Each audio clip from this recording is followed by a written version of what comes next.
NFC spiritual ప్రేక్షకులకు స్వాగతం. ఈ వారం రాశి ఫలాలు పరిశీలిద్దాం. ఓం వసుదేవసుతం దేవం కంసచాణూరమర్ధనం దేవకీ పరమానందం కృష్ణం వందే జగద్గురుం. మనకి ఈ వారంలో ఉన్నటువంటి గ్రహస్థితులను కనుక చూసినట్లయితే ఈ యొక్క గురుగ్రహము కర్కాటక రాశిలో ఉన్నాడు. శుక్రుడు కూడా కర్కాటక రాశి ప్రవేశం చేశారు. ఇకపోతే బుధుడు మిథున రాశిలోకి స్వక్షేత్రగతుడై వచ్చాడు. కుజుడు వృషభ రాశిలో ఉన్నాడు. 2 ఆగస్టు 2026 సంవత్సరం తర్వాత ఈ యొక్క మిథున రాశిలోకి రావడం జరుగుతుంది. కుజుడు అంతవరకు అక్కడే ఉంటాడు. ఇకపోతే కేతువు మనకి సింహరాశిలోనే ఉంటాడు.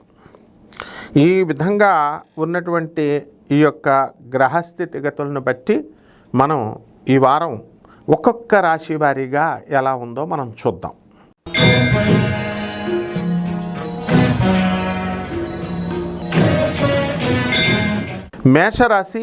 మేషరాశి వారికి అందరికీ కూడా ప్రప్రథమంగా ఏలినాటి శని జరుగుతోంది. ఏలినాటి శని జరగడం వల్ల అనేకమైనటువంటి కష్ట నష్టాలు కలుగుతూ ఉంటాయి. ఇప్పుడు సంపాదన అనేటటువంటిది గత వారం కంటే కూడా ఈ వారంలో కొంచెము మనకి పెరుగుతుంది. స్త్రీల వలన ఆర్థికంగా చాలా లబ్ధి పొందుతారు. అంటే స్త్రీల బిజినెస్ చేసేది ఎక్కడండి? పూజారులు పూజలు చేయించుకుంటారు. పూజారుల క్యాష్, జ్యోతిష్యుల క్యాష్, ఇవన్నీ ఆదాయాలు పెరగడానికి ఎక్కువగా ఉంటాయి. హోటళ్ళ వ్యాపారాలు, రియల్ ఎస్టేట్ బిజినెస్లు చేస్తున్నటువంటి వాళ్ళు, రాష్ట్రాధిపతి అయినటువంటి కుజుడు ధనస్థానంలోకి వచ్చినటువంటి కారణంగా మీకు అధిక లాభాలు ఉంటాయి. అలాగే ఎవరైతే బాగా అప్పుల బాధలో ఉంటున్నారో అటువంటి వాళ్ళందరూ కూడా చక్కగా కర్నూలు జిల్లాలో వజ్రాలు దొరుకుతాయంటున్నారు. ఇది అసలే వర్షాకాలం సీజన్. అక్కడికి వెళ్ళి వజ్రాలు ఏరుకోండి. బ్రహ్మాండంగా మీకు కొంతమందికి ఎవరికైతే అదృష్టం ఉందో అటువంటి వాళ్ళకి, మేషరాశి వాళ్ళకి దొరకడానికి అవకాశాలు ఉన్నాయి. అప్పుల బాధల నుంచి ఏదో రకాల మార్గాలు అన్వేషిస్తూ ఉంటారు మీరు. బుధుడు స్వక్షేత్రగతుడై ఉన్నాడు కాబట్టి మిథున రాశిలో మనకి మీ యొక్క సోదరులందరూ కూడా డెవలప్మెంట్ అనేటటువంటిది కలుగుతుంది.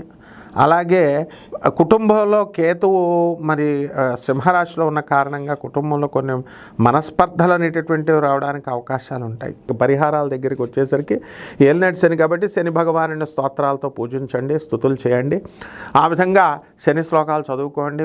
రావి చెట్టుకు పూజ చేయండి. రావి చెట్టుని ఇంట్లో వేసుకోండి. ఇంట్లో కాకపోతే మీకు అనుకూలంగా ఉన్న చోట బయట పెద్ద అయిన తర్వాత బయట ఎదురుగాని ఆ చెట్టుకి చక్కగా మీరు తులసి చెట్టు పెంచుకున్నట్టుగా పూజలు చేసుకోవాలి.